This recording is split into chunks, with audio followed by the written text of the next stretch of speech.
Temos discutido questões muito profundas do ponto de vista da economia, temos discutido, mas essa discussão, na minha opinião, eu vou falar com o professor Estevão agora, na minha opinião, ela está muito segmentada. Tem discussão científica lá em cima, tem discussão procedimental cá embaixo.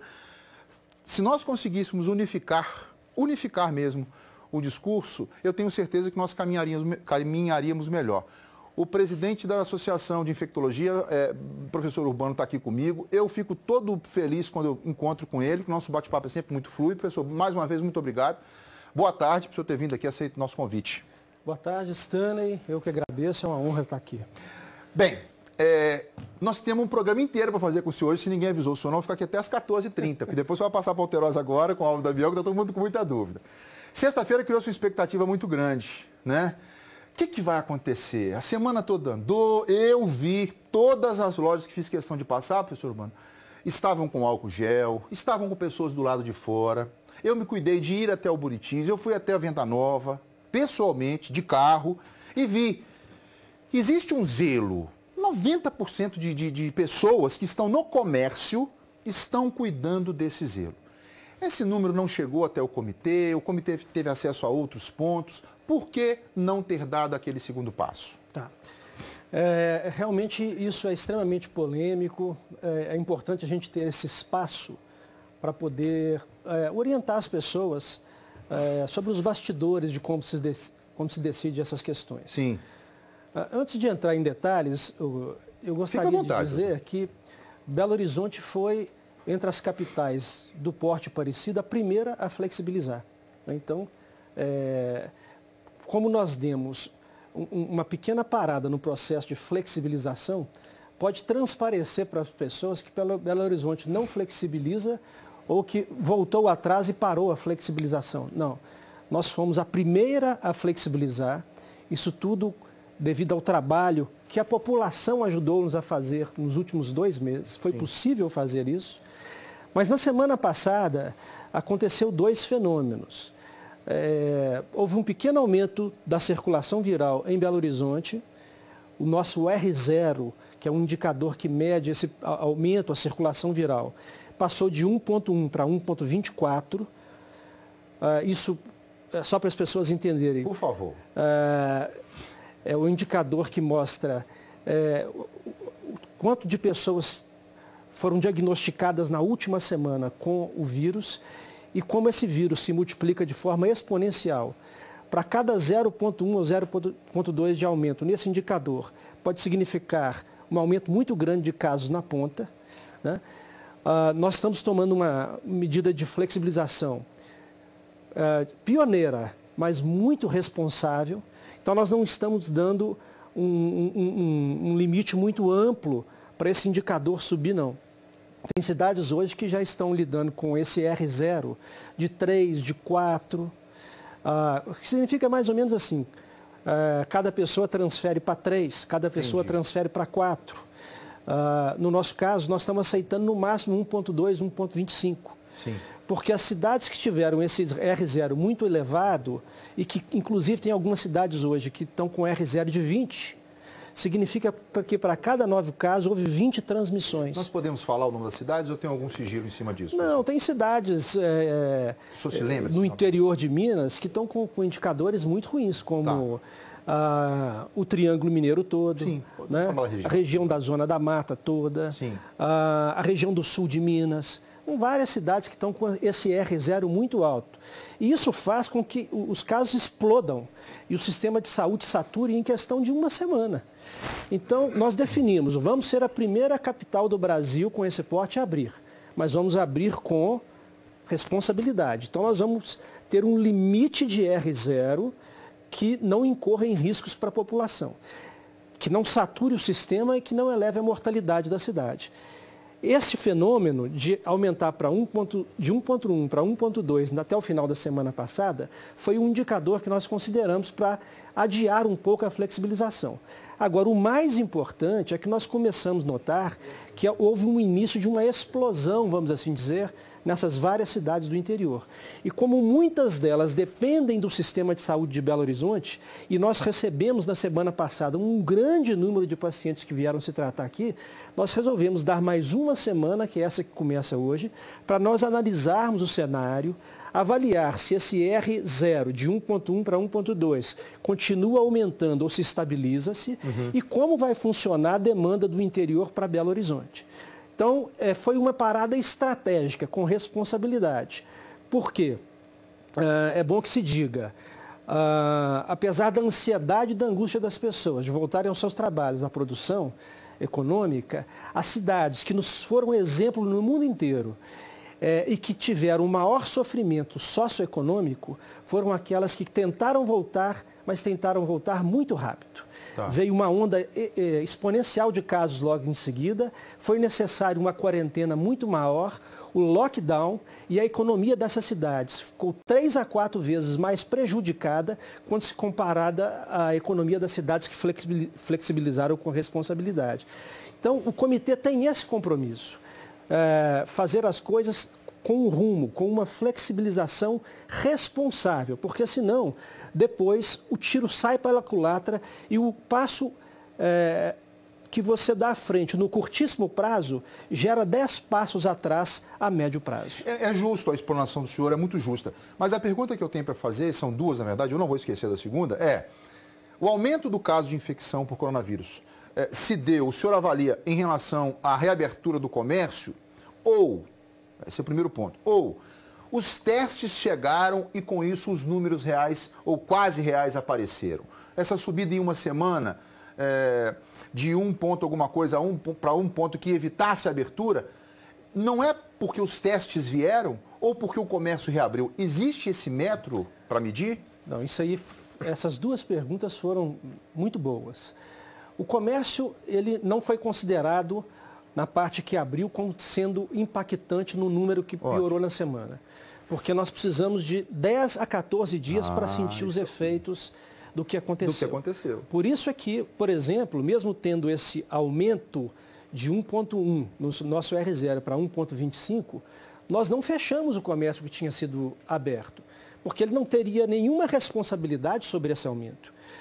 Pelo contrário, nós resolvemos mantê-lo para esperar 2 semanas, que acaba nessa próxima sexta-feira, para aí sim entender o impacto dessa primeira fase de abertura nos números. Então, esse comércio que foi aberto agora não foi levado em consideração para análise em função do prazo. Exato. Só sentiremos o impacto a partir das quinta, sexta-feira dessa semana. Sim. Certo?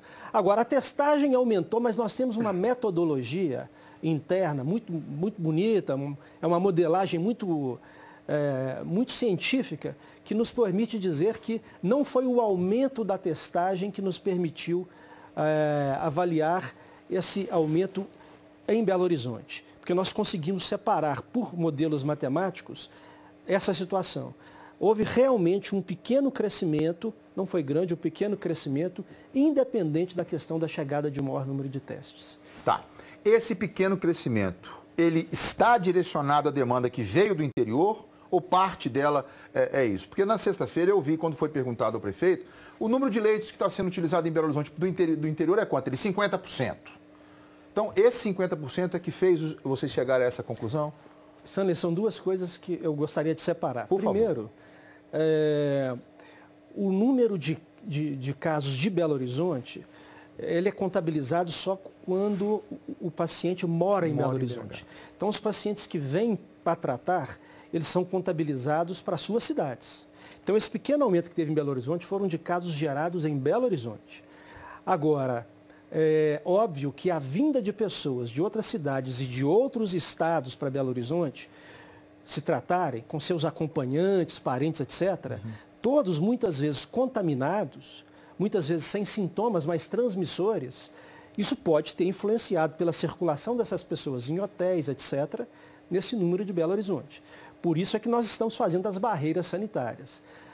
O prefeito falou uma coisa muito interessante na entrevista coletiva, que se Belo Horizonte fosse uma ilha, ou se tivesse uma barreira, um muro, onde ninguém saísse, ninguém entrasse, poderia se flexibilizar com muita rapidez, porque você não enfrentaria a pressão externa que está chegando, que está comprimindo o cenário belo-horizontino. Mas isso é impossível, nós não estamos no mundo ideal, nós vivemos um mundo real.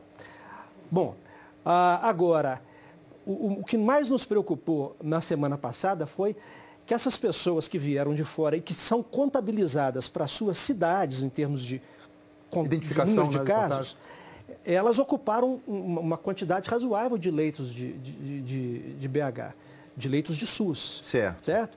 E nós chegamos num limite mais ou menos preocupante, porque nós temos que manter uma reserva de leitos. Então nós resolvemos, por esse aumento da ocupação de alguns leitos de hospitais públicos, esperar mais uma semana para ver como é que vai ser a velocidade de lotação desses hospitais nos próximos dias, sejam de indivíduos de Belo Horizonte, sejam daqueles que vêm do interior, para nós sabermos se é, vamos dizer assim, razoável, se é seguro na próxima semana continuarmos a flexibilização. Porque o nosso grande receio é de você ter uma explosão muito rápida, porque esse vírus é muito exponencial, e essa população belo-horizontina encontrar hospitais supersaturados. E aí nós não teríamos um tratamento digno, né, para essas pessoas. A ideia é que essa pandemia vai infectando as pessoas progressivamente, porque é importante infectar. Quando você tem 50% a 60% da população infectada, alguns falam até menos, você tem já a chamada imunidade de rebanho. É quando você chega no platô e a curva começa a cair. Mas se você tiver essas infecções muito rapidamente, muito explosivamente, as pessoas vão ficar imunes, mas nesse período de tempo vão morrer milhares de pessoas, porque os hospitais vão lotar muito rapidamente. Então, nós queremos que esse aumento de pessoas infectadas e imunes seja de forma progressiva, a não faltar leitos hospitalares. Mas hoje o município já demandou leitos na rede privada? O município de Belo Horizonte já fez reservas junto a hospitais privados? Não foi necessário. Ainda não. Nós estamos trabalhando com uma reserva, ela ainda é tranquila. Nós estamos observando esse movimento de fora para dentro. Sabemos essa semana o quanto isso vai impactar a rede pública, para, se for o caso, e se as coisas estiverem sob controle, na partir da segunda que vem, continuar o processo de flexibilização. Então, essa semana é uma semana de entendimento do cenário que teve uma mudança na semana passada. E, por responsabilidade, nós resolvemos adiar a flexibilização, porque nós precisamos dessa observação durante essa semana. Se o cenário se mostrar essa semana favorável, continuamos com responsabilidade a flexibilização. Agora, a flexibilização abrupta, sem números, sem modelos matemáticos, por achismos ou por necessidades socioeconômicas muito prementes, é uma flexibilização que ela tira a ciência, tira o modelo científico do rumo, da ponta, e coloca o achismo e a ansiedade no seu lugar. E isso foi a grande responsabilidade pelas grandes tragédias que nós tivemos em várias cidades do mundo afora. Então, nesse momento, a gente tem que ter paciência, tranquilidade, mas podem ter certeza que nós estamos muito cientes dos desdobramentos econômicos, socioeconômicos dessa crise. Estamos, entre aspas, perdendo as noites tentando fazer com que essa flexibilização ocorra, mas é uma das decisões mais difíceis que a medicina tem sofrido nas últimas décadas, no mundo inteiro. Eu tenho visto o senhor, né, em várias emissoras, em rádios, fico buscando uma entrevista e acho que eu vou fazer uma pergunta ao senhor que talvez o senhor não tenha a amplitude para poder responder, mas eu queria que o senhor levasse ao comitê. Alguns milhares de pessoas estão assistindo a gente agora. Assim que terminar, que o senhor sair, a pergunta vai ser assim: Stanley, por que é que pode abrir o Shopping Oi com ventilação precária, estou afirmando, não estou perguntando, não tem janela, tudo aquilo que nós, no princípio, dissemos que não poderia abrir em função disso, está aberto hoje com álcool gel, parabéns, álcool gel, com vigilância, sistema de uma mão só e tudo. E um shopping, eu vou citar o nome, como Shopping Cidade, ou Shopping Paragem, ou a Galeria do Ouvidor, não pode abrir. De onde vem essa métrica? Como é que eu digo para as pessoas que isso aqui pode e isso aqui não pode? Agora, detalhe, quando nós fizemos uma análise do mercado central, Sua Excelência o Prefeito disse, eu errei em não ter aberto o Mercado Central porque ele tem um comparativo com os grandes supermercados. Será que vai ser preciso reconhecer esse erro agora no médio prazo? Porque eu não entendo deixar o Shopping Oi fechado e deixar o Diamond, o Shopping Oi aberto e o Diamond fechado. Como é que trabalha isso? Uma das críticas mais contundentes que nós sofremos foi relacionada à abertura realmente dos shoppings populares. E essa crítica, ela tem um senso correto mesmo, porque, pela lógica, se pode abrir aqui, situações parecidas também deveriam ser abertas. E, para te falar a verdade, é uma outra decisão que foi muito difícil de ser tomada. Nós passamos muitas horas, por vários dias, tomando essas decisões de reabertura. O Shopping Oi... Desculpa, professor, shopping popular, né? Para não dizer que é só o Shopping Oi, tem os Chavantes, tem a opção de outros shoppings, os shoppings populares. Os shoppings populares, né? Eles têm uma situação... em que, embora realmente tenha esse problema de ventilação... A gente está vendo aqui as imagens, só para o senhor poder se basear. Embora tenha realmente esse problema de ventilação inadequada, eles, ao contrário do que parecem, eles têm um sistema de administração muito perfeito. Né? Então, tudo foi muito negociado com eles e eles garantiram uma série de métricas sanitárias que eram possíveis de serem cumpridas. Nós estamos de olho, estamos avaliando, a fiscalização redobrou, né? É um processo de aprendizado, no primeiro dia foi pior do que o segundo, que foi pior do que o terceiro. Eu tenho certeza. É um processo de aprendizado contínuo. Mas o shopping popular ele tinha uma característica muito difícil que nós tivemos que pesar. As pessoas estavam começando a ir para as ruas como camelôs. Iam para a rua 600, 700, 800 camelôs que tinham sido alocados ali, né?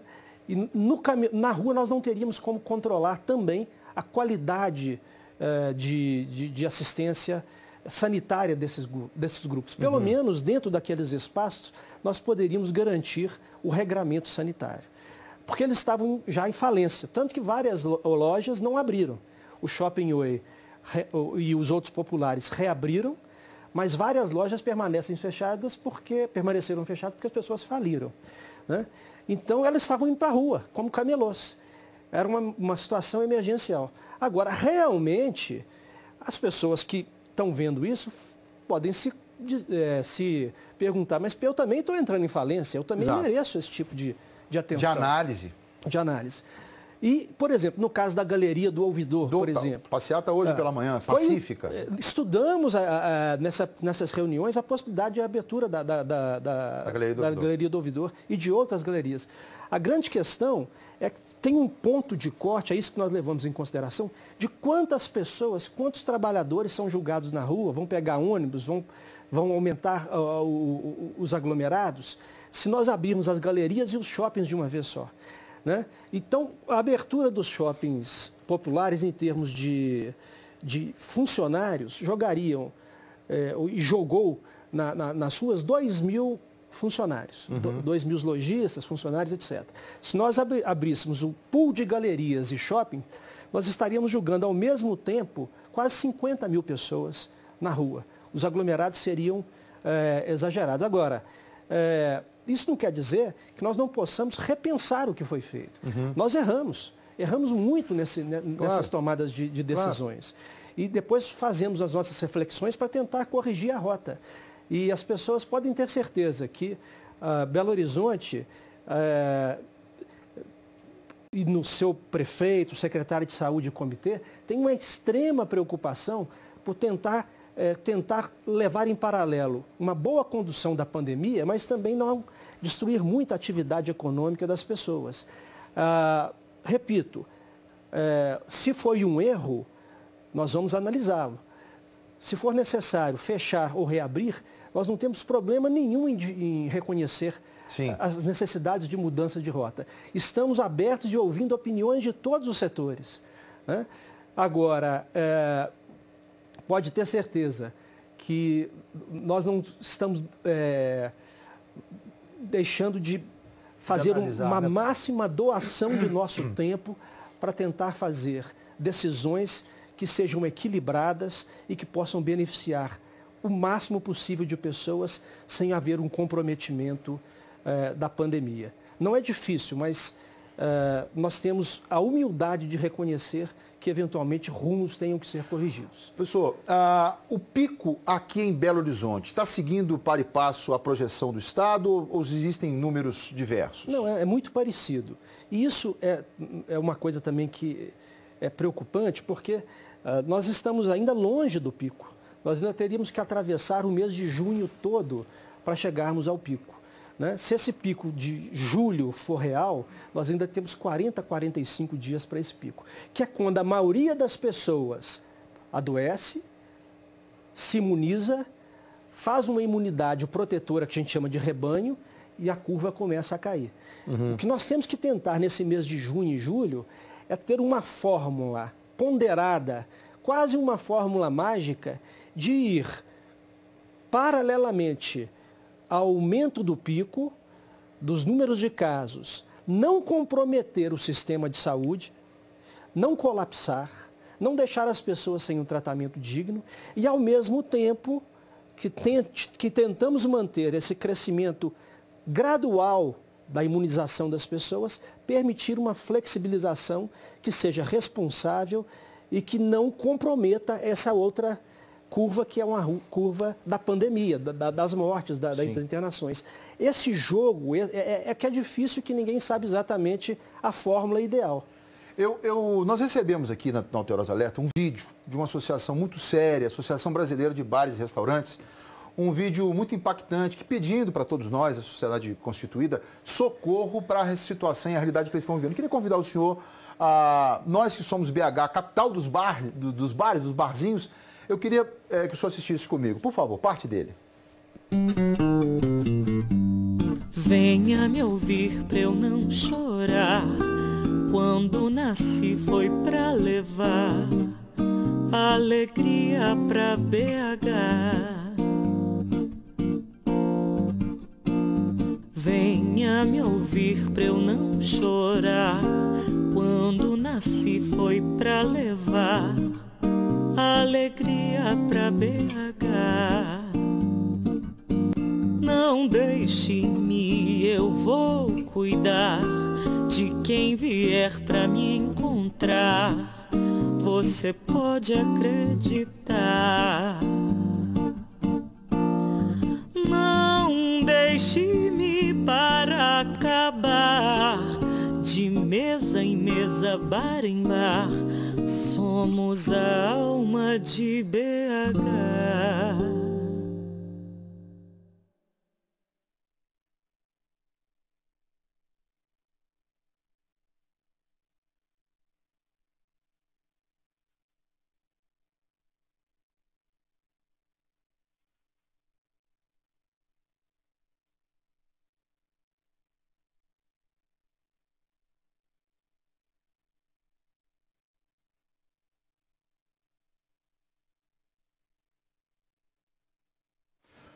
Professor, como cidadão de Belo Horizonte, eu tenho certeza absoluta que o senhor sente o mesmo mal-estar como cidadão, não é como cientista, não. Milhares de trabalhadores que foram demitidos, nossa gratidão a todos eles. Eu não estou vendo, né? Eu não estou vendo nesse modelo de gestão nenhuma chance para que eles possam reabrir. Eu não estou vendo, tenho acompanhado. Mas o comitê trabalha com alguma luz, alguma vertente para esse segmento, com distanciamento, 50 mesas no bar, põe só 10, né? 200 funcionários, põe só 2. Existe alguma proposta de vocês em estudo para isso? De vocês não, do comitê em estudo para isso, professor? Com certeza, né? Esse é um grupo muito importante, economicamente é fundamental para movimentar Belo Horizonte. Mas o problema é exatamente a característica desse setor, né? É um setor onde as pessoas sentam, ficam muitas horas, Sim. Né?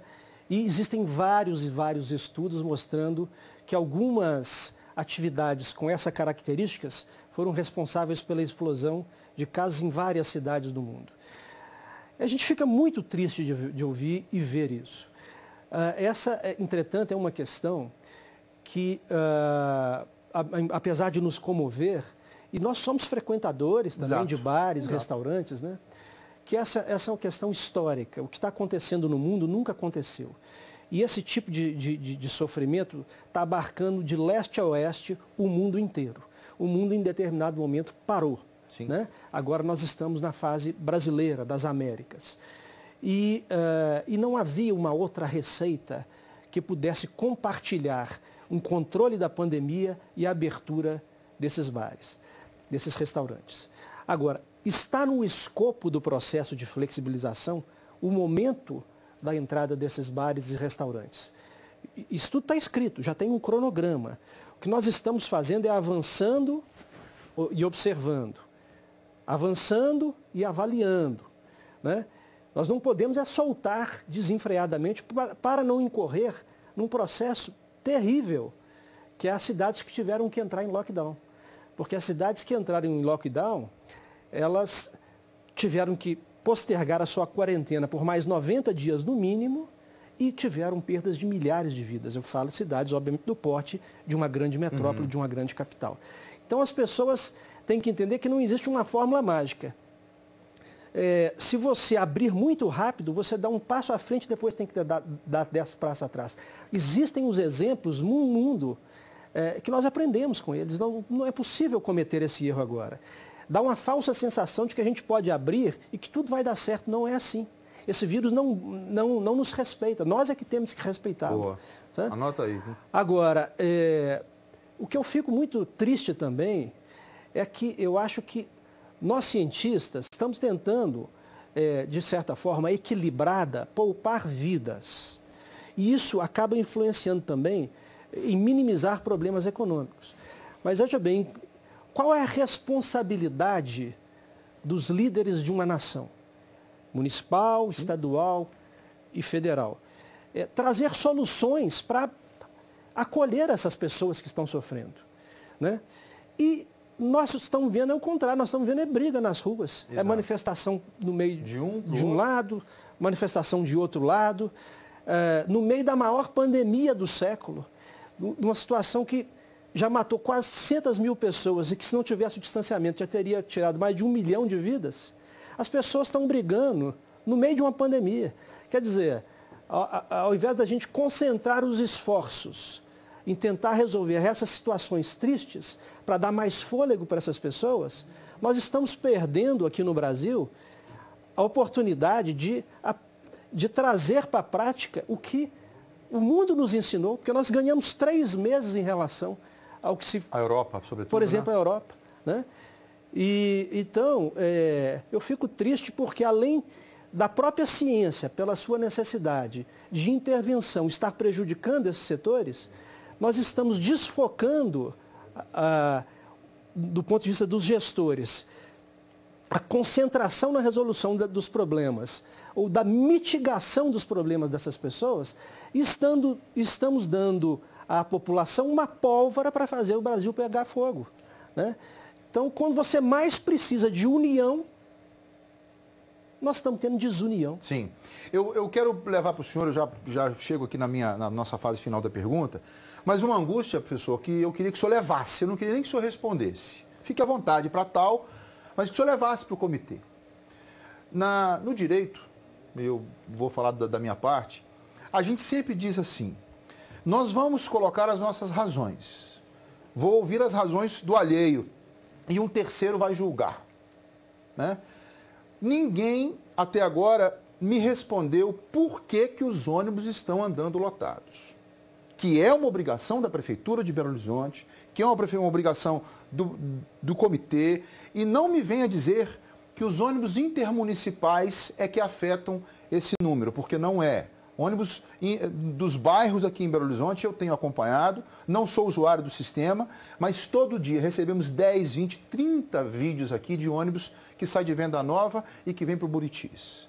Como é que eu digo para essas pessoas que poderiam estar vindo para trabalhar com uma logística, como o senhor está defendendo aí, correta, e eu endosso isso, mas não podem vir porque alguém escolheu que o shopping popular pode abrir e o shopping tal não pode abrir, sendo que o vetor, na minha opinião, de maior circulação aqui são os transportes públicos e, infelizmente, sobre eles não está tendo, ou como deveriam, a real vigilância. Como é que eu digo isso? Aqui, Como é que eu digo isso para as pessoas? Como é que o comitê, ouça o que nós estamos pedindo para vocês ouvirem. Aí, na sexta-feira, foi dito pelo poder público assim, será um prejuízo de 4 a 5 milhões por dia das empresas de ônibus. Que se dane o prejuízo delas.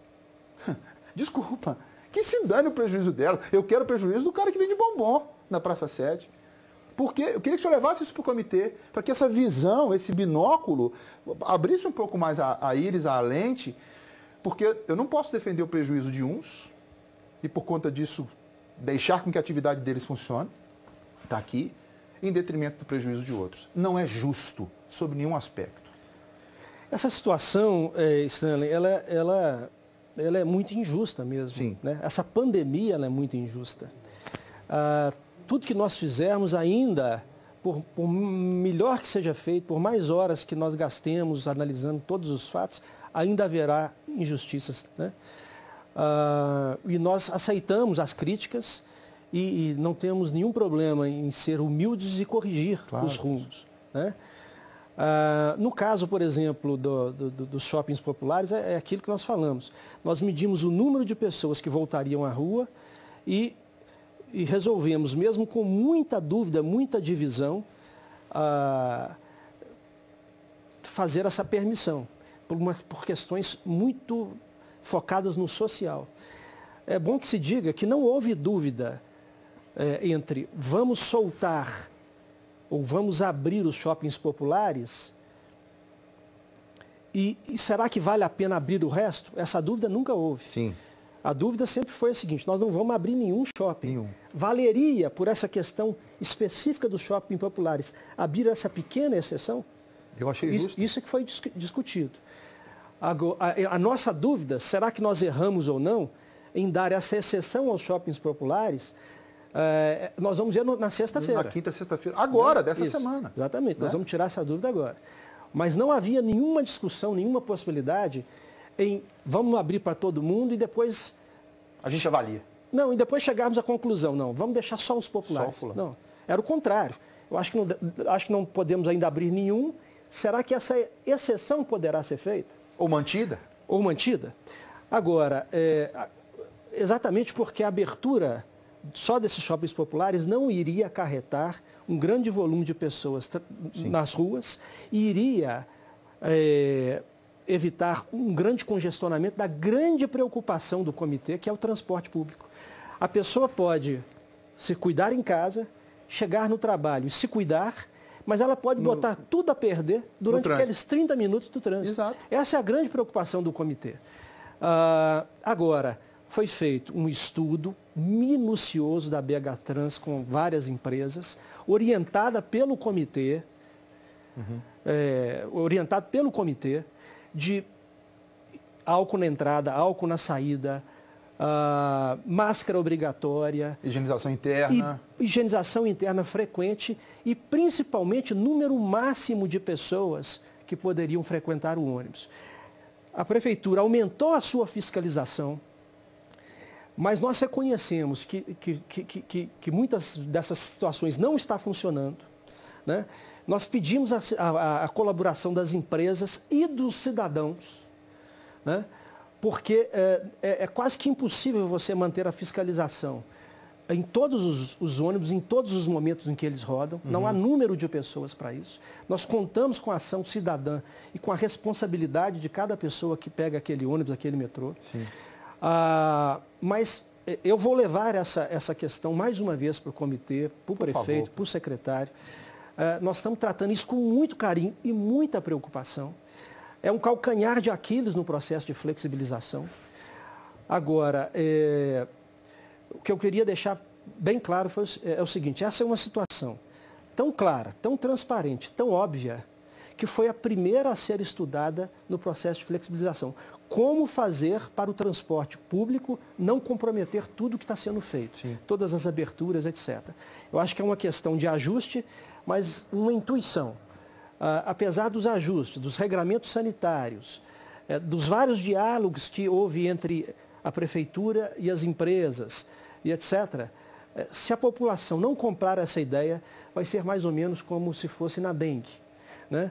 É quase impossível de você controlar um surto da dengue se cada cidadão não olhar na sua casa, no seu quintal, se não tem um vasinho cheio de água, um amontoado de lixo. Não olham. Porque numa região metropolitana de 5 milhões de pessoas, é impossível só do poder público fiscalizar todas essas questões. Da mesma forma, agora na pandemia. Se cada cidadão não se preocupar em higienizar as mãos, em sair com máscara, em respeitar a lotação máxima que foi imposta aos ônibus, nós não conseguiremos avançar. Pelo contrário, poderíamos até voltar. Regredir. Né? Então, a gente pede muita colaboração da população e sabemos que esse é um calcanhar de Aquiles que tem tirado as nossas noites de sono. E pode ter certeza que esse comitê ele está avaliando isso diariamente. Hoje, às 16h30, temos outra reunião para discutir todos esses detalhes. Ele tem a humildade suficiente para saber que ele erra, que ele não é o dono da verdade, que ele tem que ouvir os vários setores da cidade, dar muita atenção ao que a imprensa nos mostra. Sim. Se a gente não está acertando mais, a gente pede desculpas, mas podem ter certeza que não está faltando a boa vontade de ouvir, de escutar sugestões e de tentar melhorar. E essa que você acabou de nos solicitar é uma das mais importantes e, sem dúvida nenhuma, nós vamos nos debruçar sobre ela durante toda a semana para tentar fazer esses ajustes. Eu quero agradecer o senhor mais uma vez e queria de pronto aqui, só em mim, por favor, Milton, só em mim. Só para ficar bem claro o que eu vou dizer agora, sem responsabilidade nenhuma do professor Urbano. Se eu algum dia vier a ser, eu não conheço os demais, mas eu, de pronto, hoje, dia 1º de junho, hoje, sem dúvida nenhuma, professor Urbano, professor Starling, eu já falei 1 milhão de vezes aqui, não vai ser a primeira vez, farão parte do meu grupo de estudos se algum dia eu for ocupar um cargo público. Porque eles são sinceros, são isentos, são humildes. Um baita de um cientista vem conversar com a gente aqui. Mas agora vai a pedrada. Professor, há pouco tempo atrás nós tivemos uma reunião do presidente da República, que independente de eu gostar dele ou não, o senhor gostar dele ou não, é a maior autoridade do país, com seus ministros, ou seja, o que há de mais importante na gestão de cada espaço do nosso país, do ministro do Turismo até a Direitos Humanos, e ela foi aberta para todo mundo assistir. 4 horas de reunião.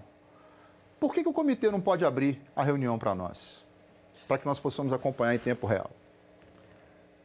Nunca foi pensado isso, né? Estou pedindo. É uma situação... E eu aceito não como resposta, tá? Mas é porque nós estamos num momento, professor, e o senhor me chamou a atenção na semana passada a isso, sabe? Assim, o senhor e o professor Stalin, para mim, são pessoas que eu me considero como meus familiares. O senhor me alertou para isso, sabe? O vírus não nos respeita. Nós é que temos que respeitar o vírus. Essa frase eu quero que fique no bigode aqui da minha frase. Mas a Prefeitura de Belo Horizonte, por ser ela o raio que ilumina o resto do estado, e que fique claro isso, né? Quando se falou em Curvelo, por exemplo, o prefeito de Curvelo já arrepiou lá, porque como é que é esse negócio, eu não estou sabendo. O prefeito de Ibirité vai montar um hospital de campanha de 4 milhões de reais, sendo que o do Expo Minas não foi usado ainda. Será que o governador Zema, para mim, falou que estava aberto para todo mundo usar? Por que Ibirité vai gastar 4 milhões? Então, essa transparência eu queria que o senhor levasse até o comitê. Muito mais para explicar aos outros como é que deve ser feito do que para expor fulano, beltrano e ciclano. Porque, como eu tenho dito, eu tratarei de chamar o senhor se algum dia eu for ocupar um cargo público, porque eu respeito o senhor e respeito os seus pais. Olha, Stanley, primeiro eu fico muito honrado pelos seus elogios e digo mesmo muito sobre obrigado. A consideração que eu tenho pelo seu trabalho. Lá no comitê não existe nenhum tipo de falta de transparência que pudesse tornar proibitivo. Não vou mostrar isso aqui não. Tenho certeza que esse não é um ponto que impediria isso. Tenho certeza que não. Inclusive, esse comitê ele tem tido uma interlocução através da Secretaria do Planejamento, que também faz parte, com os vários segmentos da sociedade. Né? Tenho ouvido, pode não parecer, pode significar que sentamos 4 ou 5 pessoas e que todas as discussões não saem daquelas 4 paredes. Não, a interlocução tem sido feita, há conversas constantes com o sindicato dos restaurantes, CDL, temos discutido com Marcelo. Com vários, inclusive o Marcelo tem nos ajudado muito, colocou mais de 1000 faixas.